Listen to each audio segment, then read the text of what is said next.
Hello everyone, this is Mr. Informal back with another thoughts, analysis, and rant. I hope you are doing well today. I hope you are enjoying life wherever you are in the world. As per the title, I'm gonna give you my thoughts, analysis, and rant of the Sony ZV-1 version 2 Mark II Model 2, however you want to call it. So, I use the ZV-1 version 1 or the first ZV-1 to record videos, comparisons, reviews, unboxing, and so on. So I'm very well aware of the Sony ZV-1 series capability. So I'm going to give you my thoughts right now. First and foremost, this is an absolute disappointment of a update from Sony. Yes, the 18mm is finally there, but they sacrifice the zoom length to actually get that 18mm. Not only that, there's still crop, and so it was like a give or take. There's just too many. Look, there's just too many compromises on the ZV-1 2 camera. So I'm just gonna give you straight up my thoughts. If you have a ZV-1, the first one, keep it. Don't get the version 2. If you don't have the first ZV-1, then yeah, go get the version 2. But just make sure you know what you are wanting, and the version 2 is the camera that you are looking for, because again, there are just too many compromises on the version 2 compared to the version 1. But if you really have to have that 18mm, then again, if you don't have the first ZV-1, then get the ZV-2. That's it. It is that simple. So I mean, I am absolutely disappointed in this camera, but you know what? Let's get on to the analysis. Now, I don't think this camera is going to be a success compared to the first ZV-1, just because there's a ZV-1F, ZV-E10, and I think there's a ZV something that is full frame.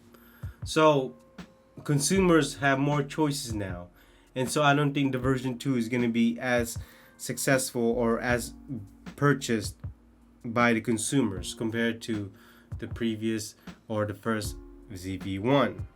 Now, in terms of market analysis, honestly, I'm not sure if this version 2 is going to move units. I'm hoping it does, but I again, there's just too many options from Sony that people would get the version 2. Also, the first ZV-1 is going to go down in price, and many people might end up buying the first ZV-1 and just buy a wide angle converter, just like I did. I have a wide angle converter, and so it's going to be a tough sell. Sony's probably going to be shocked as to why the version 2 is not being sold a lot, and why it's not a good seller. I mean, it's pretty obvious that Sony engineers, Sony marketers messed this up, but you know, they're gonna blame the camera itself instead of blaming themselves, as per usual, as for a big corporate company like Sony.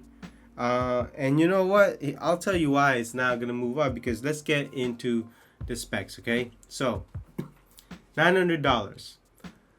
Could be $1,000 to $1,100 wherever you are in the world. The sensor is still 1 inch, same as the version 1, 20 megapixels. The lens is finally 18 to 50 millimeters at f1.8 starting. And then obviously it has a touchscreen. It has a temperature. It could be low or high, but for the most part, you're going to go high on that one. It does not have optical image stabilization. It has electronic stabilization, where they call it active stabilization. whatever that means. The it does not have 4K 60. It does have 10K, obviously 25, 30, 120, but it loses the 960 frames per second at 1080p. The 4K only has 25 and 30. It does have cinematic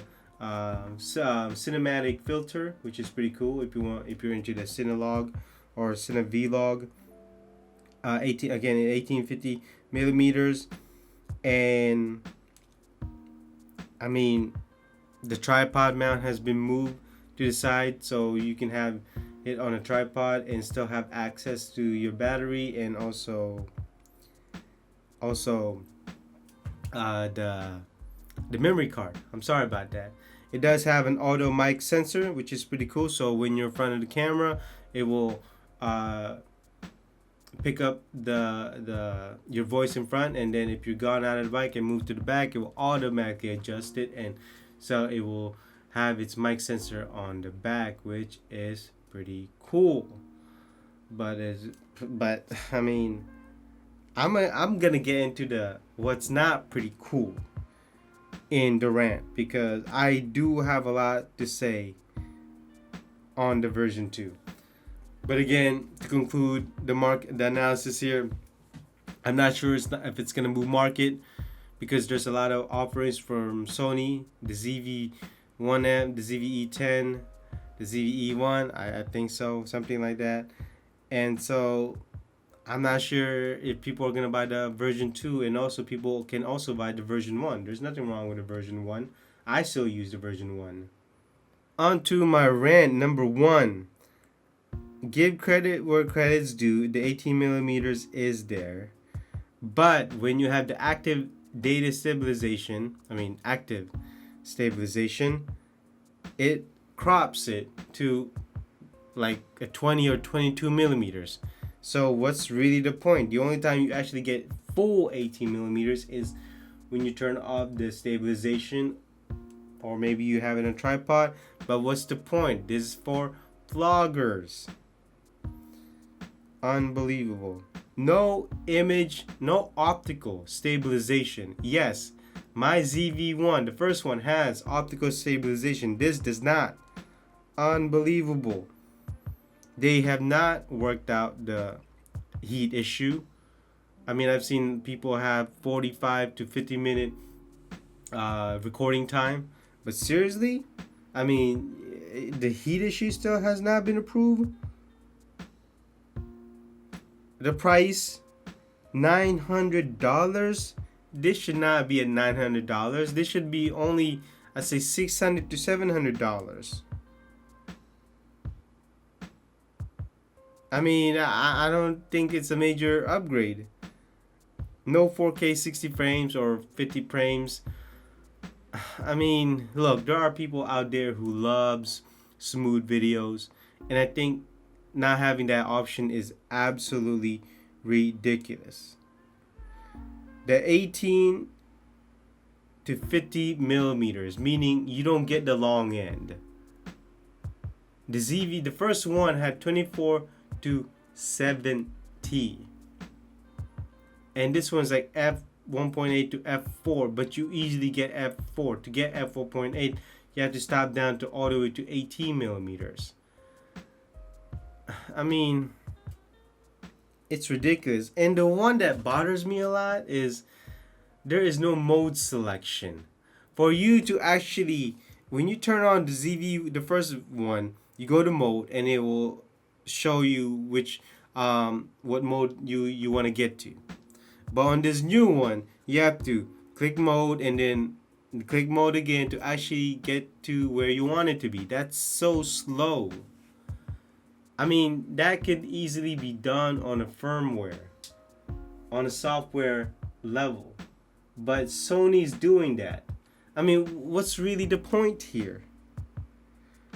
I mean, look, honestly, when it comes down to it, I'm more enticed of the ZV-1F just because it has a fixed 20 millimeters, and it can you can just basically take it anywhere. You can also vlog with it. It's just one lens. It's wide angle. That's it. And it's cheaper. But this version 2 of the ZV-1, again, if you have the first one like I do, I'm not going to get this. If you want to get it, hey, that's your money. But if you never had the ZV-1,